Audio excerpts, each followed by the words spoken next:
They say the left hand, it drop mountains. They say the right hand, be slaying dragons. All right, so we got some interesting news regarding one of my favorite fighters, Brian Norman Jr., the Mouth of the South. Still one of the most viable welterweights out there, still one of the most dynamic fighters in the division, and still one of the most dangerous fighters in the division. You know, he had that tough loss to Devin Haney last month, and a lot of people are wondering, you know, how is he going to rebound? How is he going to bounce back from this setback in his career? And you know, I'm not throwing him to the wayside. I still think Brian Norman Jr. has a great place in this fight game, right? But he has actually been ranked. You know, he's not a champion anymore, so now he's just one of the guys without a belt. He has been ranked, and you know, he's not ranked in the IBF. He's not an IBF ranked fighter. Nor is he a WBA ranked fighter. So if you're looking at Brian Norman Jr. potentially fighting the likes of Lewis Crocker or Rolly Romero, those are not possibilities for him. But he is, however, ranked in the WBC and the WBO. So let's talk about that. In the WBC, he comes in with a number 8 ranking, and in the WBO, he actually comes in with a number 4 ranking. So he actually has a higher ranking in the WBO than he does the WBC. That's not entirely surprising because he is a top-ranked fighter. We know that Top Rank, Bob Arum, WBO, they have a great relationship. It's been proven many times. So that's not shocking. So that begs the question of which route is Brian Norman Jr. going to go? And you know, I think it also helps us kind of figure out, you know, who could potentially be his next opponent, because when you look at the WBO, right? Number 1 and number 2 are Jack Catterall and Karen Chukajan. Number 3 is Manny Pacquiao, but Manny Pacquiao I don't think fights Brian Norman Jr. There's no reason to, right? So we won't even put any stock into Pacquiao. But like Jack Catterall, Karen Chukajan. Now look, Jack Catterall, he's trained by Bozy Ennis. Maybe Bozy Ennis might want to get some get back on the Normans and run that fight with Catterall, right? And you know, Norman is a former world champion now, so that fight does have some value. And you know, Norman, the knock on Norman is going to be that he has a hard time cutting off the ring. Catterall can punch a little bit, but he's more known as a mover and a counter puncher. So it would give Brian Norman an opportunity to work some things out against a guy in the southpaw stance that does some of those things, right? That's a good fight. I think there's value in that fight. Obviously, we know Karen Chukajan, he was a guy that, you know, Rohan Ennis went 24 rounds with. If Norman could fight him, that's a guy with a lot of movement and counterpunching, probably more movement and counterpunching than anybody in this division. And that will give Norman a chance to maybe work on some of his weaknesses and even maybe make a statement, you know, that Boots couldn't make in 24 rounds, right? So you have those guys that are ranked above him in the WBO that he could fight. But then I also think there's 2 guys ranked just below him that Top Rank might do an in-house fight with, because Norman is 4 in the WBO. You got Rohan Polanco, who's 6, and you got Tiger Johnson, who's 7. Now, I think Brian Norman Jr. should get a homecoming fight. I feel like he earned a homecoming fight. You know, he won the title against Santion in Santion's hometown. He gave y'all the knockout of the decade with one of the best knockouts I ever seen with Jin Sasaki, right, in Japan.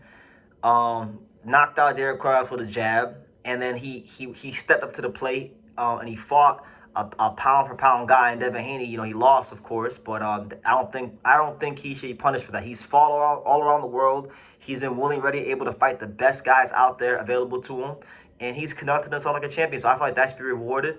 And they should do a fight in Atlanta so that Brian Norman could explore his value as a star in the sport. And I think Rohan Polanco, him in Atlanta, will be a dynamite fight. You know, Polanco's a Dominican Olympian. He really is punching like that. I think that's an explosive fight. It's a fight where Norman's not going to have to, you know, cut the ring off as much. He can fight more the style he wants to fight. So that to me actually is probably Brian Norman Jr., Rohan Polanco, Atlanta. I like that fight a lot, honestly. If I had the honor to be Brian Norman Jr.'s manager, if I was Adrian Clark, if I was Jolene Mazzone, if I was on Fighters First Management, that's probably a fight I will look to explore. But you know, there's that fight. And then you have number 7, Tiger Johnson, right? Delonte Tiger Johnson. He just had his Brian Norman Jr. Giovanni Santiago moment when he beat the hell out of Nicholas Flaus. You know, a fight that a lot of people didn't think he'd win. He is a guy that's been overshadowed for a while, but that win's kind of put some motion in his career. And you know, if we're talking about the amateurs, you know, Tiger Johnson fought at a higher level than Brian Norman Jr. being an American Olympian. So Brian Norman Jr. might actually get some detractors going into that fight, because Tiger Johnson, you know, he just looked like $1 million his last fight. Brian Norman Jr. looked, you know, like he just ran out of ideas against Devin Haney. That's a tough fight, honestly. So there's options out there for him, and I think, you know, I'm thinking he's gonna go the WBO route. I really do. I'm gonna, you know, be led to believe that, you know, Team Norman, being the competitors that they are, they want that Devin Haney rematch, and he, you know, the WBO title was their title before Devin Haney beat them. And so when I look at the options available to him, with some of the options being top-ranked fighters, you know, some of the guys above him also, you know, making some sense if you want to really test certain things out.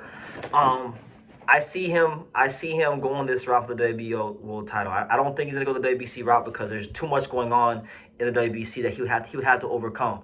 Like, look, right now in the WBC he's 8. You got Barrios fighting Ryan Garcia, right? Now let's just scratch out Barrios or Ryan Garcia. Let's just talk about 1 through 3 in the WBC and why I don't think Norman will go this route. Number 1, Conor Benn just got installed as the #1 contender. He's a big name in this division. I think the WBC will try to allow Conor Benn to fight for the world title, because they'll get a big sanctioning fee for it. And we know the WBC loves their 3%. So there's that. Secondly, you have Suleiman Sissoko, who's been the WBC mandatory, who I believe is about to take legal action against the WBC for not, you know, allowing him to fight for the title, because he's been mandatory since last year, I believe, when he beat Mean Machine. So you have that, and then you have Manny Pacquiao, who's ranked there number 3. We know that they'll do any favors for Pacquiao because of who he is. So just that log jam. You know, you got Ryan Garcia, who could potentially be champion. I just don't see a pathway for Brian Norman in the WBC. I think the BO, because of the relationship with Bob, the in-house fighters with Top Rank, I just see that being more likely. But you know, that's the news, guys. Brian Norman Jr. is ranked number 8 in the WBC, number 4 in the WBO. What do you guys think? What do you guys think is the right move for him?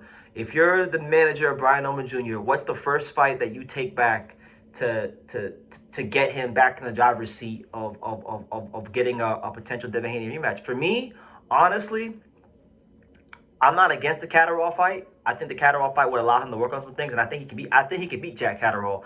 And in fact, factoring in the Jack Catterall, you know, Jack is a guy that looked really, really good in his last fight against Ecal Esman. He's training Bozy Ennis, so you have the whole Boots Norman rivalry come back into play a little bit for that fight. I think it's a good fight, but really, I think Rohan Polanco, you know, in Atlanta, I think that fight makes a lot of sense. You know, top-ranked fighters, homecoming fight, fellow explosive fighter, undefeated record, Dominican Olympian, the perfect guy to prove yourself against coming back. And then if you can beat him, then I think you do Catterall after that fight. But that's where I sit on the matter. What do you guys think? Leave your comments down below. Make sure you guys take the time to subscribe. And like I say in every single one of these videos, you can love me or you can hate me, but I'm just a kid from Daniel. So until next time, take your eyes. Thank you for watching True School Sports. Thank you for watching another video on the untouchable True School Sports Empire, the home of boxing. We're on the road to 100,000 subscribers, guys. So help us keep being great. Help us keep pushing out that real boxing content for the fine folks all around the world. And make sure you jab, you hook, you Mike Tyson, you Mayweather that subscribe button. Pops, show them how do they gotta hit the subscribe button. Pop!